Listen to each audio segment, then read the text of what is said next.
Hello दोस्तों, the recent podcast में आपका स्वागत है। तो आइए शुरू करते हैं फिर से कुछ सच्ची और डरावनी कहानियाँ।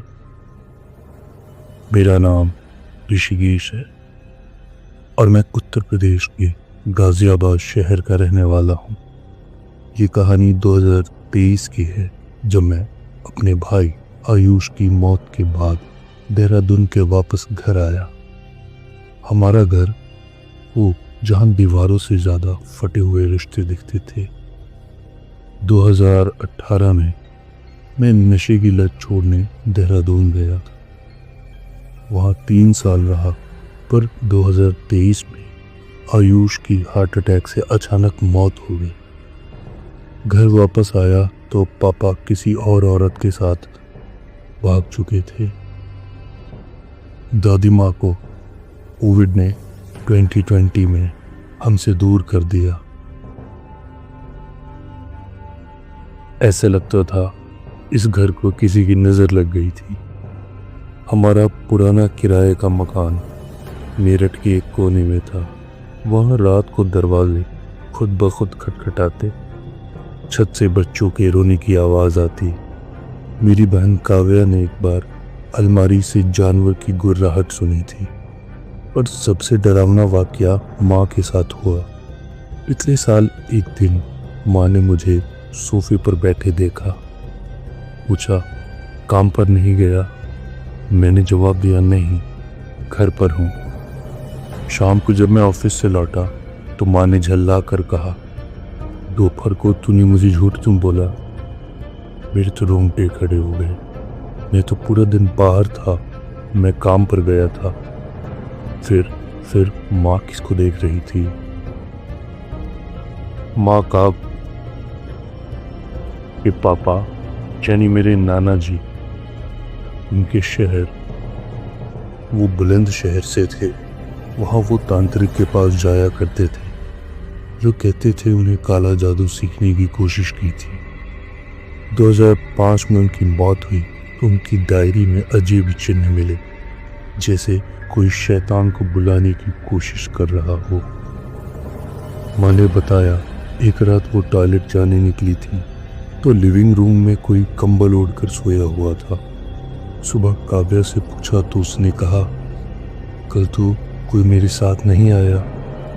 उस दिन के बाद माँ ने घर के हर दरवाजे पर नीम के पत्ते लटका दिए। हमें ये कभी कुछ समझ नहीं आया कि इनके पीछे का कारण क्या है। क्या ये सब प्रेत बाधा थी या फिर नाना के किए कुकर्म की सजा हमें भुगतनी पड़ रही है?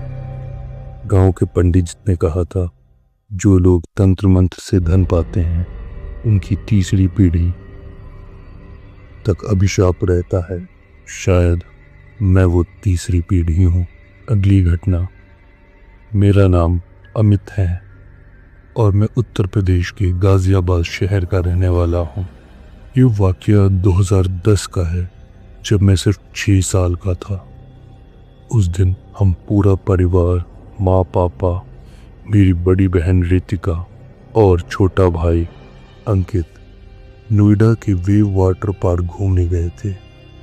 गर्मियों की छुट्टियाँ थी और मई का महीना और धूप इतनी तेज कि चमड़ी जलने लगती थी।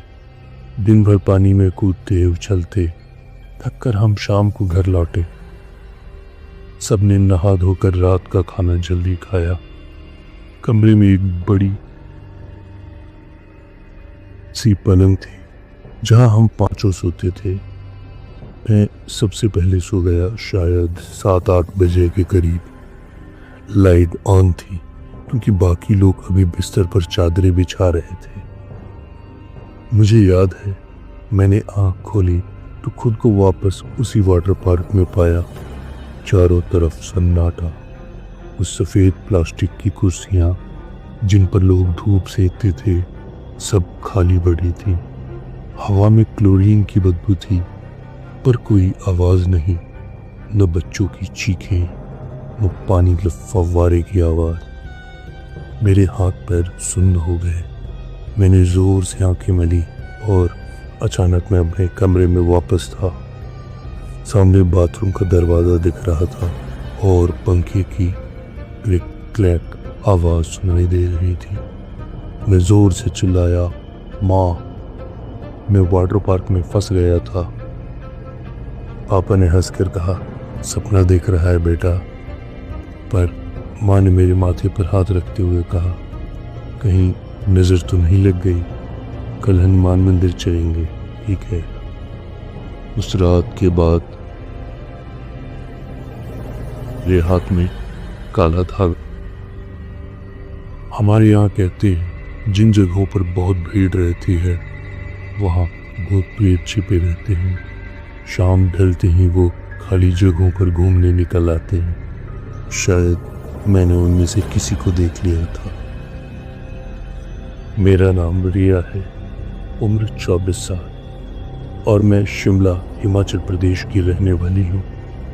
ये घटना दिसंबर 2019 की है, जब मैं माँ पापा के घर पर थी। उनका गैराज को बदलकर बनाया हुआ कमरा जहाँ मैं ठहरती थी, वो उस रात मेरी रूह कांप गई। उस दिन मकर संक्रांति की छुट्टी थी। रात को मैंने थोड़ी शराब पी थी, इतनी नहीं कि नशा चढ़े, बस इतनी कि नींद आए। करीब 2 बजे मैं अपने उस वक्त के बॉयफ्रेंड आरव से फ़ोन पर बात कर रही थी। कमरा अंधेरे में डूबा था। बाहर बर्फबारी हो रही थी और हीटर की आवाज़ के सिवा कुछ नहीं सुनाई दे रहा था। थक कर मैं कारपेट पर लेट गई। तभी मेरे बगल में कुछ हिला, एक गद्दा जैसा नरम सा आकार। बिना सोचे मैंने उसे गले लगा लिया। 1 सेकंड में कमरा सर्द हो गया। हीटर चल रहा था पर हवा में जमावट थी, जैसे बर्फ की लाश छू गई हो। मेरे सीने पर एक भारीपन सवार हो गया। वो दुख मेरा नहीं था, जैसे किसी और की आत्मा मेरे अंदर घुस गई हो। मैं चीख नहीं पाई, पर दौड़कर बाहर निकली। पापा ने दरवाज़ा खोला तो मैं कांपते होठों से बस इतना बोली, वहाँ कोई भूत है। सुबह जब मैंने कमरे की चप्पल और गद्दे हटाकर देखा तो न वहाँ कोई था और न वहाँ कोई ऐसी मुलायम सी गद्दी जैसी चीज़ थी। माँ ने कहा, शराब पीने से मैं सपना देख लिया होगा। पर नानी के गांव कुल्लू की वो कहानी याद आ गई, जो औरतें अधूरी इच्छाओं से मरती हैं, वो चुड़ैल बनकर गर्म चीज़ों से चिपकती हैं। सवाल ये है, उस रात मैंने जो छुआ वो सिर्फ नशा था या फिर वो चुड़ैल थी जिसे लोग यहाँ पहाड़ी नदियों के पास देखने की बात करते हैं। 2019 की वो सर्द रात आज भी मेरी नींद में घुस जाती है। अगली कहानी। उस दिन शाम 6 बजे मैं अपने कमरे की खिड़की से बाहर झांक रही थी, जहां आम की पेड़ पर एक उल्लू बैठा था। मैंने आपको अपना नाम नहीं बताया। मेरा नाम ज़रा है और मैं वृंदावन में रहती हूँ। उस वक्त मैं सिर्फ 24 साल की थी और ये कहानी 2022 की गर्मियों की है। आम की पेड़ पर बैठा वो उल्लू और उसकी आंखें मुझे घूर रही थी, जैसे कोई बुरी खबर सुना रहा हो। मेरे हाथ में एक निमंत्रण था। मेरी कॉलेज की सहपाठी सोनम के भाभी के बच्चे का गोद भराई समारोह था। सोनम ने कहा था, तू ज़रूर आना वरना मैं नाराज़ हो जाऊंगी। लेकिन मैं घबराई हुई थी। नए लोग, अजनबी जगह, मेरे पुराने जख्म याद आ गए। 2 साल पहले एक दोस्त ने मुझे पार्टी के बहाने एक अंधेरी गली में बुलाया था, जहाँ 3 लड़के मेरा पीछा करने लगे थे। उस दिन के बाद से मैं किसी भी जगह जाने से पहले सांसें तेज करने लगती हूँ। रात के 11:30 बजे मैं बिस्तर पर करवटें बदल रही थी। पंखे की चरचराहट और दीवार पर छिपकली की आवाज़ ने मेरा ध्यान बांटाया हुआ था। कभी अचानक मेरी आंखों के सामने एक दृश्य उभरा। मैं एक अजनबी कमरे में खड़ी थी। दीवारों पर गुलाबी रंग के गुब्बारे, मेज पर केसरिया रंग के लड्डू और सामने एक बुजुर्ग महिला। उसके बाल सफेद थे, माथे पर बड़ा सा सिंदूर का टीका और गले में मोतियों की माला। वो मुझसे कुछ कह रही थी, लेकिन उसकी आवाज़ नहीं आ रही थी। फिर उसने अपना हाथ उठाया और मैं चीखती हुई जाग गई। सुबह 10 बजे मेरी हथेलियाँ पसीने से चिपचिपा रही थी। सोनम का घर एक पुरानी हवेली, जिसके बाहर नीम के पेड़ की छाया में कुछ औरतें खड़ी थी। जैसे ही मैं अंदर घुसी, मेरे पैर जमीन पर जम गए। वो कमरा गुलाबी गुब्बारों से, केसरिया लड्डू, बिल्कुल मेरे सपने जैसा वो सब कुछ वहाँ था। तभी पीछे से एक मुखमली आवाज आई, बेटी तू है ज़ारा ना? मैंने मुड़कर देखा, वही बुजुर्ग महिला। उसकी आंखों के नीचे जुर्रिया थी, मानो जिंदगी भर की कहानियां समेटे हो। उसने मेरे हाथ में एक थाली थमाई जिसमें हल्दी और चावल थे शगुन के लिए। उसने मुस्कुराते हुए कहा, मैंने सोचा था यहाँ कोई झगड़ा होगा, और उसकी मुस्कान में इतनी गर्मजोशी थी कि मेरा दिल धड़कने लगा। मैं कविता आंटी हुई, सोनम की दादी, उस औरत ने कहा। उसकी उंगलियां मेरे सिर पर फिरने लगी, जैसे कोई माँ बच्चे को आशीर्वाद दे रही हो। तभी अचानक उसकी आंखों में एक चमक आई। तू कल रात से डरी हुई थी ना? उसने फुसफुसाया।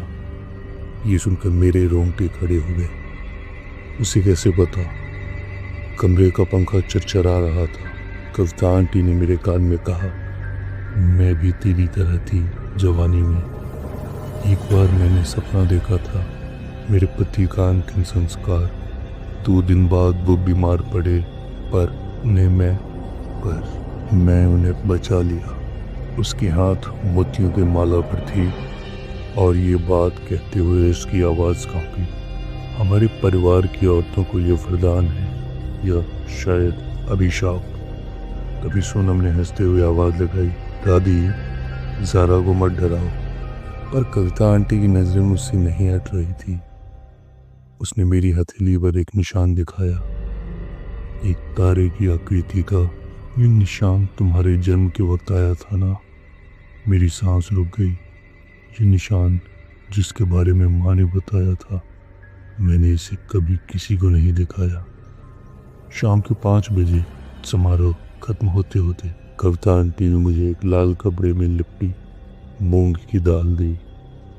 कहा, इसे तकिए के नीचे रखना, आज रात तुझे सच्चाई का सपना आएगा। उस रात 12:30 बजे मेरा बिस्तर पसीने से तर था। सपने में मैं फिर उसी हवेली में थी, पर अब वहाँ सन्नाटा पसरा था। कविता आंटी का चेहरा बदल गया था, आंखें लाल, नाखून लंबे। उसने मेरी कलाई पकड़ी और चीखी, तू हमारी अगली पीढ़ी है, तुझे चुनाव करना होगा, सच देखना छोड़ देना या हमारी तरह जीना। मैं चीखते हुए उठी। मेरी कलाई पर नीले निशान थे, बिल्कुल उंगलियों के निशान जैसे। अगली सुबह जब मैंने सोनम को फ़ोन किया, उसकी आवाज़ सुनकर मेरा खून जम गया। दादी, वो तो 5 साल पहले ही चल बसी। उस पल मेरे पैरों तले ज़मीन खिसक गई। मैंने सोचा शायद मैं पागल हो रही हूँ, पर तभी मेरी नज़र मेज़ पर पड़ी, उस लाल कपड़े पर गई जिसमें से अब काले रंग की राख निकल रही थी। वो मूंग की दालें अब जले हुए कोयले जैसी लग रही थी। मैं दौड़ती हुई इस हवेली पर पहुंची। गेट पर ताला लटका था, जिस पर धूल की मोटी परत जमी थी। पड़ोस की दुकान वाले चाचा ने बताया, ये घर तो सालों से खाली है। कविता बाई की मौत के बाद से यहाँ कोई नहीं रहता। लोग कहते हैं उनकी आत्मा अभी तक यहाँ भटकती है। तभी मेरे मोबाइल ने वाइब्रेट किया। एक अनजान नंबर से मैसेज, तुम्हारा वक्त आ गया है, चुनाव करो। उसी पल हवा में केसर की गंध घुल गई, बिल्कुल उस दिन जैसी जब कविता आंटी ने मेरा हाथ पकड़ा था। ओके दोस्तों, ये थी आज की आखिरी कहानी। आप अपनी कहानी मुझे इंस्टाग्राम पे दिए हुए लिंक पे भेज सकते हैं। Thank you.